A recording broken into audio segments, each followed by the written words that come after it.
बेटा कि तुम गरीबों को मुफ्त में खिलाते हो। हम पति पत्नी 3 दिन से भूखे हैं। भूख से हमारी हालत खराब है। क्या तुम हम दोनों को छोले भटूरे खिला सकते हो? हमारे पास पैसे नहीं हैं।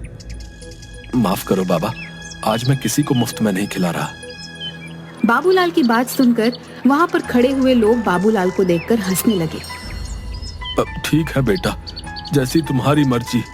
मैं तो किसी भी प्रकार से भूखा रह लेता हूँ, लेकिन ये मेरी पत्नी कुछ दिनों से बीमार भी चल रही है। तुम ऐसे ही कुछ खिला दो। मेरी मजबूरी समझो बाबा, मुझसे किसी को भूखा नहीं देखा जाता, लेकिन आज मैं बहुत मजबूर हूँ। अगर आज भी मैंने मुफ्त में खिला दिया तो मेरी बहुत ज्यादा बदनामी और बेइज्जती हो जाएगी। मेरे पास पैसे तो नहीं है बेटा, लेकिन हाँ, कुछ मिट्टी के कंकड़ पड़े हुए हैं। तुम उन मिट्टी के कंकड़ों के बदले मुझे और मेरी पत्नी को छोले भटूरे खिला सकते हो। बाबा, मैं भला मिट्टी के कंकड़ों का क्या करूंगा? मुझे पैसों की जरूरत है। गरीब की दी हुई कोई भी चीज बेकार नहीं होती बेटा। एक ना एक दिन वो काम जरूर आती है। उपहार समझ कर रख लेना। बाबूलाल को उस बुजुर्ग पर बहुत ज्यादा तरस आया। ठीक है बाबा, लाओ उन मिट्टी के कंकड़ों को, तो मैं तुम्हारा आशीर्वाद समझ कर रख लेता हूँ। तुम दोनों जितना खा सकते हो उतना खा लो। उस बूढ़े ने एक पोटली बाबूलाल के हाथों में थमा दी। बाबूलाल ने देखा उसमें मिट्टी के कंकड़ रखे हुए थे। बाबूलाल दोनों पति पत्नी के लिए गर्मा गर्म छोले भटूरे बनाने लगा।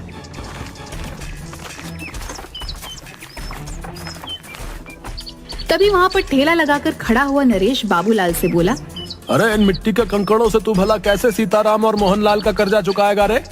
बेवकूफ आदमी, इतनी बेइज्जती होने के बाद भी तेरी कुछ समझ में नहीं आया? नरेश, मेरी जिसे मर्जी चाहेगी मैं उसे मुफ्त में खिलाऊंगा। तू कौन होता है मुझे रोकने वाला? जाकर बोल देना अपने मुखिया को। मुखिया का चमचा कहीं का। 3 दिन बाद जब मुखिया उन दोनों से तेरे सर पर चप्पलें पड़वाएगा ना, उस दिन मैं तुझसे बात करूंगा। हाँ, मुझे भगवान पर पूरा विश्वास है, वो दिन कभी नहीं आएगा।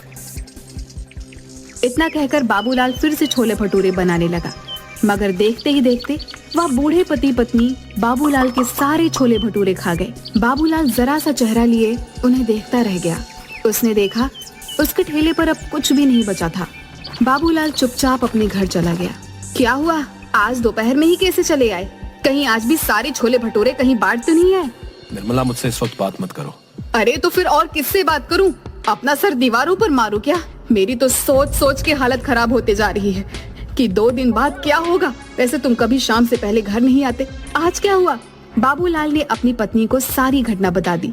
हे भगवान, इस आदमी का मैं क्या करूं? इसने तो बेवकूफीपन की सारी हदें पार कर दी। अरे उन दोनों को सारे छोले भटूरे खिलाने की क्या जरूरत थी? मुझे क्या पता नहीं था। मुझे लगा था कि वो 2 या 3 से ज्यादा नहीं खाएंगे, लेकिन उन्होंने तो देखते ही देखते सारा ठेला साफ कर दिया। लाओ, मुझे भी दिखाओ आखिर उन दोनों ने कौन सी मिट्टी के कंकड़ दे दिए हैं जिसके बदले तुम आज सारे छोले भटूरे उनमें लुटा कर आ गए। वहाँ पर खड़े लोग तुम्हारा मजाक गलत नहीं उड़ा रहे थे। भला कोई मिट्टी के कंकड़ के बदले छोले भटूरे खिलाता है क्या? मैंने उन मिट्टी के कंकड़ के बदले उन्हें छोले भटूरे नहीं खिलाया अनीता। उन दोनों के चेहरे से साफ लग रहा था कि वो कई दिन से भूखे हैं। लाओ दो मुझे, मैं भी तो देखूं उन गरीबों के उपहार में ऐसा क्या है।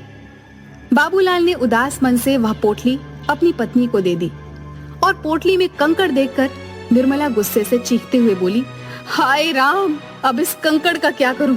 लगता है तुम्हारी किस्मत में सीताराम और मोहनलाल के हाथों चप्पल खाना ही लिखा है। अब जो होगा देखा जाएगा निर्मला। अगर भगवान ने मेरी किस्मत में गांव वालों के सामने मेरी बेइज्जती ही लिखी है तो उसे कोई नहीं बदल सकता।